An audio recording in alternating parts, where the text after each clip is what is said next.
Hello friends, আসসালামু আলাইকুম। আজকে খুব সিম্পল একটি রেসিপি নিয়ে চলে আসলাম। প্রথম থেকে শেষ পর্যন্ত ভিডিওটা দেখবেন। প্রথমে চুলায় একটি প্যান বসিয়ে এখানে 1 কাপ পরিমাণ রেগুলার রান্নার তেল দিয়ে তেলটাকে গরম করে তারপরে পেঁয়াজ কুচি নিয়েছি 4 কাপ পেঁয়াজ কুচি নিয়ে এখন ফুটন্ত গরম তেলের মধ্যে দিয়ে দিলাম। চুলার আঁচটাকে বাড়িয়ে আমি পেঁয়াজটাকে ভেজে নিব। অনেক সময় পারফেক্টভাবে পেঁয়াজ বেরেস্তা না হলে কিন্তু অনেক খাবারই খাওয়া যায় না।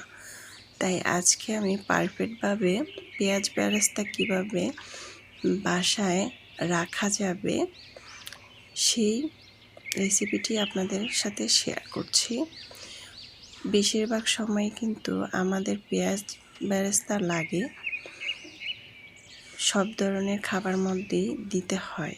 তাই সব সময় তো আর তেল বেশি করে দিয়ে পেঁয়াজটাকে ভাজা যায় না।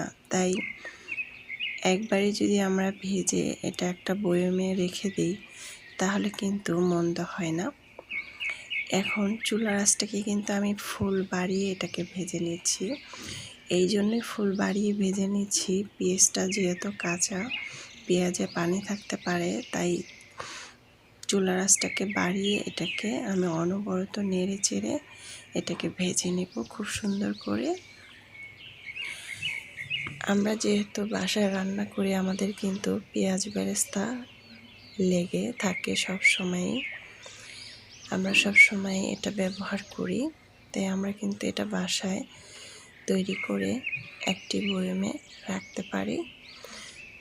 সারা মাস কিন্তু এটা একদম মচমচ থাকবে, কোনো নরম হবে না। এখন যখন এরকম কালার হয়ে আসবে, ব্রাউন কালার, তখন আস্তে করে চুলার আঁচটাকে আমি কমিয়ে দিব। কমিয়ে দিয়ে অনবরত নেড়ে চেড়ে এভাবে দিব। তো আমার যখন খুব সুন্দরভাবে এরকম কালার চলে আসবে তখন আমি ছাঁকনিটাকে দিয়ে এইভাবে করে নেড়ে চেড়ে দিব। আমি কিন্তু এই পর্যায়ে চুলার আঁচটাকে একদম কমিয়ে রেখেছি। এখন আমি এই ছাঁকনিটা দিয়ে আরেকটা বড় ছাঁকনির মধ্যে আমি এই পেঁয়াজের বেরেস্তাটাকে নিব। চুলার আঁচটাকে কিন্তু বন্ধ করা যাবে না, চুলার আঁচটা একদম মিডিয়াম লো করে রাখতে হবে, না হলে তেল কিন্তু পেঁয়াজ বেরেস্তার মধ্যে বেশি করে লেগে যাবে। তাই চুলার আঁচটাকে কমিয়ে তারপরে এভাবে করে উঠিয়ে নিতে হবে। দেখুন খুব সুন্দরভাবে এভাবে রাখলে তেলটা কিন্তু নষ্ট হয় না। আমি কিন্তু খুব সুন্দরভাবে সবগুলো উঠিয়ে এখন একটি পিরিজের মধ্যে টিস্যু পেপারটা এভাবে নিয়ে পেঁয়াজ বেরেস্তাটাকে রেখে দিলাম। একটু 3-4 মিনিটের মতো যখন হালকা ঠান্ডা হয়ে আসবে তখন আমি এখানে ব্যবহার করব চিনি। 1 টেবিল চামচ চিনি ব্যবহার করব। চিনিটা উপর থেকে ছড়িয়ে দিচ্ছি। চিনিটা ব্যবহার করলে পেঁয়াজ বেরেস্তাটা না একদম খুব সুন্দর কড়কড়া থাকবে। সারা মাস আপনি যতদিন ব্যবহার করতে চান খুব সুন্দরভাবে থাকবে। কিন্তু টিস্যুটা ব্যবহার করেছি, টিস্যুটা কিন্তু তেলটাকে একদম খুব সুন্দরভাবে শুকিয়ে রাখবে।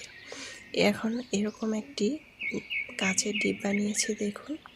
এখন খুব সুন্দর করে আমি এটার ভিতরে ভরে নেব সবগুলো। আমার কিন্তু সুন্দরভাবে ভরা হয়ে গিয়েছে, দেখুন মাশাআল্লাহ, দেখতে খুব সুন্দর হয়েছে। আমার কিন্তু এই পেঁয়াজ ভাজাটা খালি খেতেও খুবই ভালো লাগে। আশা করছি আমার এই সিম্পল রেসিপিটি আপনাদের খুবই ভালো লেগেছে। ভালো লাগলে চ্যানেলটা সাবস্ক্রাইব করে লাইক দিয়ে পাশে থাকবেন। আল্লাহ হাফেজ।